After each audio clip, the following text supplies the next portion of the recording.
ಮಾಡ್ತೀರಾ? ಇಷ್ಟು ನಿಮಗೆ ಗ್ರಾಚಾರ ಬಿಡಿಸ್ಲಿಲ್ಲ ಅಂದ್ರೆ ಸುಧತ್ ಮಗಳು ಸಾಕ್ಷಿನೇ ಅಲ್ಲ. ನೋಡ್ತಾ ಇರಿ ನಿಮ್ಗೆ.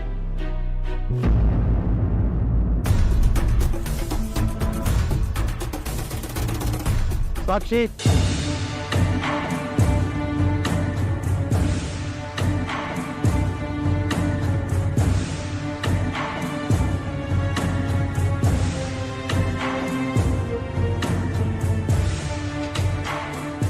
ಇಷ್ಟೊತ್ತಲ್ಲಿ ನೀವಿಬ್ರು ಯಾಕೆ ಅಲ್ಲಿಗೆ ಹೋದ್ರೆ? ಮಾವ, ನಿದ್ದೆ ಪಡಕ್ ಅವ್ರು ಬಿಡ್ಬೇಕಲ್ವಾ? ಜೋರಾಗಿ ಸಾಂಗ್ ಹಾಕೊಂಡು ಕರ್ಕಶವಾಗಿ ಶಬ್ದ ಮಾಡ್ಕೊಂಡು ಡ್ಯಾನ್ಸ್ ಮಾಡ್ಕೊಂಡು ಎಲ್ರು ಡಿಸ್ಟರ್ಬ್ ಮಾಡ್ತಾ ಇದ್ರು. ನಾನು ಈಗ ನಿಲ್ಲುತ್ತೆ, ಸ್ವಲ್ಪ ಹೊತ್ತಾದ್ಮೇಲೆ ನಿಲ್ಲುತ್ತೆ ಅಂತ ಕಾದಿದ್ದೇ ಬಂತು. ಆದ್ರೆ ಅವ್ರು ನಿಲ್ಲಿಸ್ಲೇ ಇಲ್ಲ. ಅದಕ್ಕೆ ಹೋಗಿ ಚಳಿ ಬಿಡಿಸ್ ಬಂದಿದ್ದೀನಿ. ಹಾ, ಬರ್ತಾ ಬರ್ತಾ ನಾನ್ ಸೆನ್ಸ್ ಆಗಿ ಆಡ್ತಾ ಇದಾರಪ್ಪ. ತಡ್ಕೊಳಕ್ಕೆ ಆಗ್ತಾ ಇಲ್ಲ. ಮಾವ, ಇದೆಲ್ಲ ಯಾಕೋ ಸರಿ ಹೋಗಲ್ಲ. ಮೊದ್ಲು ಅವ್ರನ್ನ ಮನೆಯಿಂದ ಓಡಿಸಿ. ಶೈಲು, ಅದು ಹೇಗೆ ಓಡ್ಸಕ್ಕಾಗತ್ತೆ ಹೇಳಿ ನೀನು? ನಾವು ಬಾಡಿಗೆದಾರ್ರೆ, ಅವರು ಬಾಡಿಗೆದಾರ್ರೆ. ಹಣನ ಕರೆಕ್ಟ್ ಟೈಮ್ ಸೆಟಲ್ ಮಾಡ್ತಿರುವಾಗ ಓಡ್ಸಕ್ಕಾಗತ್ತಾ? ಹಾಗೆಲ್ಲ ಆಗಲ್ಲ ಅದು. ಹಾಗಿದ್ರೆ ನಾವೇ ಮನೆ ಖಾಲಿ ಮಾಡ್ಕೊಂಡು ಹೋಗ್ಬಿಡಣ.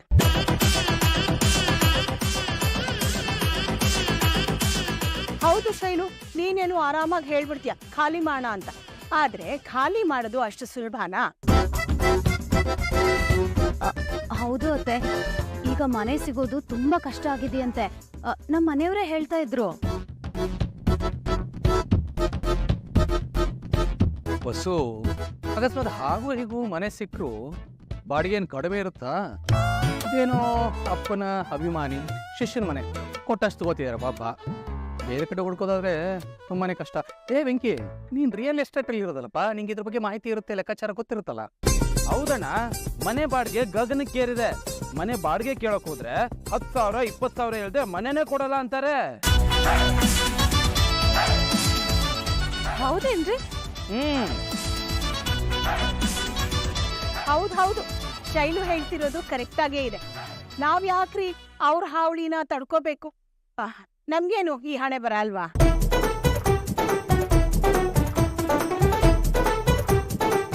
ವೆಂಕಿ, ನೀನು ನಾಳೆಯಿಂದಾನೇ ಮನೆ ಹುಡುಕಕ್ ಶುರು ಮಾಡು. 10 ಅಲ್ಲ 20,000 ರೂಪಾಯಿ ಬಾಡಿಗೆ ಆಗ್ಲಿ. ನನಗಂತೂ ಈ ಅನಾಚಾರ ಎಲ್ಲ ನೋಡ್ಕೊಂಡಿರಕ್ಕಾಗಲ್ಲ. ಬೇರೆ ಮನೆ ಮಾಡೋಣ. ಹಾಗಂತೀರಾ ಅತ್ತೆ? 15-20 ಸಾವಿರ ಅಂದ್ರೆ ತುಂಬಾನೇ ಜಾಸ್ತಿ ಆಗ್ಬಿಡುತ್ತೆ. ಮಾವನವ್ರ ಪೆನ್ಷನ್ ಎಲ್ಲ ಅದಕ್ಕೆ ಹೋಗ್ಬಿಡುತ್ತಲ್ವಾ ಅತ್ತೆ? ನಮ್ ಮರ್ಯಾದೆಗಿಂತ ಹಣ ದೊಡ್ಡದ ವಸು? ಅದು ನಿಜನೇ ಅನ್ನಿ. ರೀ, ನೀವೊಂದ್ ಕೆಲ್ಸ ಮಾಡಿ, ಬೆಳಗ್ಗೆನೆ ಎದ್ದು ವೆಂಕಿ ಅವ್ರ ಜೊತೆ ಹೋಗಿ ಒಂದ್ ಒಳ್ಳೆ ಮನೆ ನೋಡಿ. ಅಮ್ಮ ತಾಯಿ, ಏನ್ ಮಾತಾಡ್ತಿದ್ಯಾ ನೀನು? ಈ ತರದ ಮನೆ ಹುಡುಕು ಅಂದ್ರೆ ಏನ್ ಸುಮ್ನೆನಾ? ಇಂಥ ಮನೆಗೆ ಏನಿಲ್ಲಾದ್ರೂ 15-20 ಇರುತ್ತೆ. ಯಾರು ಕೊಡ್ತಾರ ಅದನ್ನೆಲ್ಲ? ಆಗದಿರೋ ಮಾತಿದ್ ಬಿಡು. ವಿಷ್ಣು, ನೀನು ಒಂದ್ ಕೆಲ್ಸ ಹುಡ್ಕೊ. 7,500 ರೂಪಾಯಿ ನೀನ್ ಬಾಡಿಗೆ ಕಟ್ಟು, 7,500 ರೂಪಾಯಿ ವೆಂಕಿ ಕೊಡ್ತಾನೆ.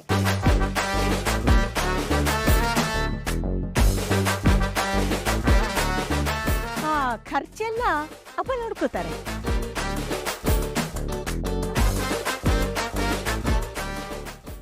ಅಶ್ಶೋ, ಸುಮ್ನೆ ಇರಿಯತ್ತೆ. ನಾನೇನೋ ಕೋಪದಲ್ಲಿ ಹೇಳಿದ್ರೆ ನೀವ್ ಅದನ್ನೇ ಇಟ್ಕೊಂಡ್ಬಿಟ್ರೆ ಹೇಗೆ? ಅಯ್ಯೋ ಶೈಲು, ನೀನು ಈ ಮನೆ ಸೊಸೆ, ನಿನ್ ಕೋಪ ನ್ಯಾಯವಾದ್ದೆ. ಈ ಮೇಲಿನವ್ರ ಅಹಂಕಾರ ಮುರಿಬೇಕು ಅಂದ್ರೆ ನಾವು ಬೇರೆ ಮನೆ ಮಾಡ್ಬೇಕು. ವಿಷ್ಣು, ವೆಂಕಿ, ನೀವು ನಾಳೆನೆ ಬೇರೆ ಮನೆ ಹುಡ್ಕೋಕ್ ಶುರು ಮಾಡ್ಬಿಡ್ರ. ತಿಂಡಿ ಆದ ತಕ್ಷಣ ಒಂದು ಸ್ಟ್ರಾಂಗ್ ಕಾಫಿ ಕುಡ್ಕೊಂಡು ಇಬ್ರು ಹೋಗೋಣ, ಏನಂತೀಯ? ರೀ, ನೀವು ನಾಳೆನೆ ಮನೆ ನೋಡ್ಕೊಂಡು ಬುಕ್ ಮಾಡ್ಕೊಂಡೇ ಬರ್ಬೇಕು. ಏನಂತೀರಾ ಅತ್ತೆ? ಹಾ, ನಮ್ ಮನೆತನದ ಗೌರವದ ಪ್ರಶ್ನೆ ಬಿಟ್ಬಿಡೋ ಮಾತೇ ಇಲ್ಲ. ಏನಮ್ಮ ನೀನು? ಅವ್ರೇನೋ ಬುದ್ಧಿ ಇಲ್ದಿರೋ ತರ ಆಡ್ತಾರ ಅಂತಂದ್ರೆ ನಾವು ಅವ್ರ ಸಾಮನೆಗೆ ಆಟ ಆಡಕ್ಕಾಗತ್ತಾ?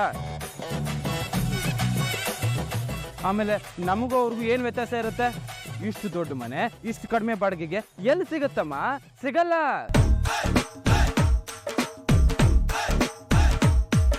ಆ ಮಹಡಿ ಮನೆಯವ್ರು ಏನಾದ್ರೂ ಮಾಡ್ಕೊಂಡು ಹೋಗ್ಲಿ, ಅವ್ರ ವಿಚಾರ ನಮ್ಗೆ ಯಾಕೆ? ನಮ್ಮ ಪಾಡಿಗೆ ನಾವು ಇದ್ ಬಿಡೋಣಪ್ಪ. ಏನಂತೀಯಪ್ಪ? ವೆಂಕಿ, ಶೈಲು ಹೇಳ್ತಿರೋದು ಸರಿ ಅಂತ ನನ್ಗನ್ಸ್ತಾ ಇದೆ. ಹಾ,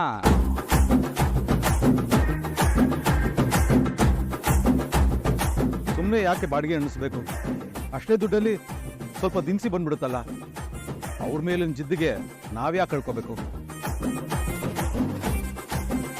ಆದ್ರೂ ಶೈಲು ಮುಖ ನೋಡಿದ್ರೆ ನನ್ಗೆ ಹೊಟ್ಟೆ ಹತ್ಕೊಂಡು ಉರಿತಾ ಇದೆ ರೀ. ಅತ್ತೆ ಕೋಪ ಇಲ್ಲ, ಈಗ ತಣ್ಣಗಾಗೋಯ್ತು. ನಿಮ್ ಮೊದ್ಲೇ ಹುಷಾರಿಲ್ಲ ಅಲ್ವಾ? ಹೋಗಿ ರೆಸ್ಟ್ ಮಾಡಿ, ಹೋಗಿ ಹೋಗಿ. ಅಮ್ಮ ಇಷ್ಟೊತ್ತಾದ್ರೂ ಇಲ್ಲೇ ನಿಂತ್ಕೊಂಡಿದ್ದೀರಲ್ಲಮ್ಮ, ಸುಸ್ತಾಗಿದೆ ಅಲ್ವಾ ನಿಂಗೆ? ಹುಷಾರಿಲ್ಲವಲ್ಲ, ಮಾತ್ರೆ ತಗೊಂಡು ಹೋಗಿ ಮಲ್ಕೋಗಿ. ಮಲ್ಕೊಳ್ಳಿ ಅಮ್ಮ. ಬಾಜೆ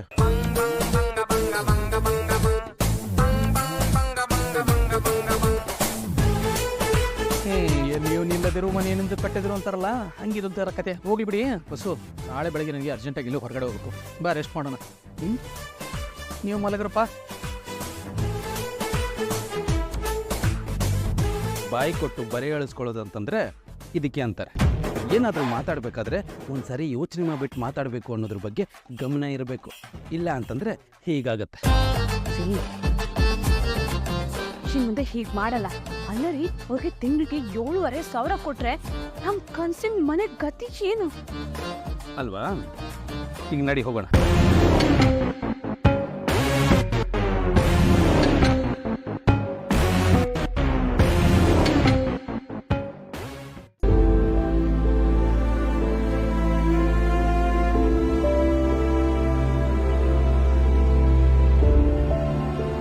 ಯಾಕೆ ಬೇತಲ್ಲ ಬೇಜಾರಲ್ಲಿ ಇದೆಯಾ? ಒಮ್ಮೆ ಮಿಸ್ ಆಯ್ತಂತಾನೆ. ಗುಂಡ, ನೀನ್ ತುಂಬಾ ಚೇಂಜ್ ಆಗ್ಬಿಟ್ಟಿದೆ ಗುಂಡ. ನಿನ್ ಮೊದ್ಲೆಲ್ಲ ಈ ತರ ಇರ್ಲಿಲ್ಲ. ನಿನ್ ಹತ್ರ ಬರೋಕೆ ಭಯ ಆಗ್ತಿತ್ತು. ನಿನ್ ಲುಕ್ಕು, ನಿನ್ ಮಾತು ಇದೆಲ್ಲ ಟೆರರ್ ಆಗಿತ್ತು. ಇವಾಗ ನನ್ ಹಿಂದೆನೆ ಅಲ್ಕೊಂಡು ಒಂಥರ ವಿಚಿತ್ರವಾಗಿ ಆಡ್ತೀನಿ. ನಂಗೆ ಮುಜುಗರ ಆಗುತ್ತೆ ಗುಂಡ. ಬೇತಾಳ, ಆಗ ನಾನು ಕಂಪ್ಲೀಟ್ಲಿ ಬೇರೆ. Because I was a bachelor. ಅದಕ್ಕೆ ಆ ಫೈರು ಎನರ್ಜಿ ಎಲ್ಲ ಜೋರಾಗಿತ್ತು. ಯಾರಾದ್ರೂ ಏನಾದ್ರು ಅಂದ್ರೆ ಕೆಂಡದಂತ ಕೋಪ ಬರ್ತಿತ್ತು, ಚಾರ್ಜ್ ಮಾಡ್ತಿದ್ದೆ. ಆದರೆ ಇವಾಗ ಹಾಗಲ್ವಲ್ಲ. ಮದುವೆ ಆಗಿದೆ, ಸಂಸಾರಸ್ಥ, ತಗ್ಗಿ ಬಗ್ಗಿ ನಡಿಬೇಕು. ಇಲ್ಲಾಂದ್ರೆ ಹೆಂಡತಿ ಹತ್ರ ಹೇಳಕ್ಕಾಗತ್ತಾ? ನೋಡು, ನೀನು ಈ ಥರ ನೋಡಿದ್ರೆ ಮುಂಚೆಲ್ಲ ಉರ್ತೋಗ್ತಿತ್ತು. ಆದರೆ ಇವಾಗ ಮೈಯನ್ನ ಐಸಿಟ್ಟಂಗಾಗುತ್ತೆ, ಕಚೂಲಿಟ್ಟಂಗಾಗುತ್ತೆ, ಏನೇನೋ ಆಗುತ್ತೆ ಕಣೆ. ಈ ತರ ಏನೇನೋ ಆಗೋದ್ರಿಂದನೇ ನಾವು ಸಮಸ್ಯೆಗಳಿಗೆ ಸಿಕ್ಕಾಕೋತಿರೋದು. ಅಂಥದ್ದು ಏನಾಯ್ತು ಇವಾಗ? ಏನಾಯ್ತು ಅಂತ ಕೇಳ್ತೀನಿ ಗುಂಡ. ಆಗ್ಲೇ ಶೈಲೋಕನು ಸಾಕ್ಷಿನೂ ನೋಡ್ಬಾರ್ದು ನೋಡಿ ಹೋದ್ರಲ್ಲ. ನಾವೇನು ಇನ್ವಿಟೇಷನ್ ಕೊಟ್ಟು ಕರ್ದಿದೀವ ನೋಡ್ಬಾರ್ದ ನೋಡಿ ಅಂತ? ಗುಂಡ, ಬೇತಳ ನೋಡು, ಇದು ನಮ್ಮ ಮನೆ, ನಮ್ಮ ಇಷ್ಟ. ನಮಗೆ ಹೇಗೆ ಬೇಕು ಆಗಿರ್ತೀವಿ, ಹೇಗೆ ಬೇಕಾಗಿ ಬದುಕ್ತೀವಿ. ಅಲ್ಲ, ನಮ್ಮನ್ನು ದೂರ ಇಟ್ಮೇಲೆ ಪದೇ ಪದೇ ಬಂದು ನಿನಗೆ ನೋಡೋದೇಕೆ, ಡಿಸ್ಟರ್ಬ್ ಮಾಡೋದೇಕೆ? ಇದೇ ಕೆಲಸ ನಾವು ಮಾಡಿದ್ರೆ ಅವ್ರು ಸುಮ್ಮನೆ ಇರ್ತಿದ್ದೀರಾ? ಅಮ್ಮ ನಿಂಗೆ ಹೆಲ್ಪ್ ಮಾಡಕ್ಕೆ ಹೋದ್ರೆ ಯಾಕೆ ಬಂದೆ ಅಂತ ಪಂಚಾಯತಿ ಕರೀತಾರೆ. ಮಾತಾಡ್ಸಕ್ಕಂತ ನಾನು ಹೋದ್ರೆ ಹೋಗಚ್ಚೆ ಅಂತ ಬೈತಾರೆ. ಅಲ್ಲ ಬೇತಳ, ಅವರು ನನ್ನ ಅಮ್ಮ. ನಾನು ಹೋಗಿ ನೋಡೋ ಆಗಿಲ್ವಾ, ಮಾತಾಡೋ ಆಗಿಲ್ವಾ? ಮಗನಾಗಿ ನನಗೆ ಅಷ್ಟು ರೈಟ್ಸ್ ಇಲ್ವಾ? ಅಲ್ಲ, ಇವ್ರು ಬಂದು ಕ್ವಶನ್ ಕೇಳೋದಿಲ್ಲ ಯಾಕೆ ಬಂದೆ ಅಂತ. ಹಾಗೆ ಉರ್ದೋಯ್ತು. ಇವ್ರು ಮಾತ್ರ ಫೀಲಿಂಗ್ಸ್ ಇರೋದ, ನನಗಿಲ್ವಾ? ನಾನು ಮನುಷ್ಯ ತಾನೆ. ಏನೋ ಮಾತು ತಪ್ಪಿದ್ದೀನಿ. ಇಷ್ಟಪಟ್ಟು ಒಂದಾಗಿದ್ದೀವಿ. ನಾವೇನು ಬಾಂಡ್ ಪೇಪರ್ ಬರ್ಕೊಟ್ಟಿದ್ದೀವ ನಮ್ಮ ವಿಷಯದಲ್ಲಿ ಹೇಗೆ ಬೇಕಾದ್ರೂ ಆಡಿ ಅಂತ? ಎಲ್ಲದಕ್ಕೊಂದು ಇತಿಮಿತಿಯಾದ ಇದೆ ಬೇತಾಳ. ಅದನ್ನ ಮೀರಿದ್ರೆ ಕೋಪ ಬಂದೇ ಬರುತ್ತೆ.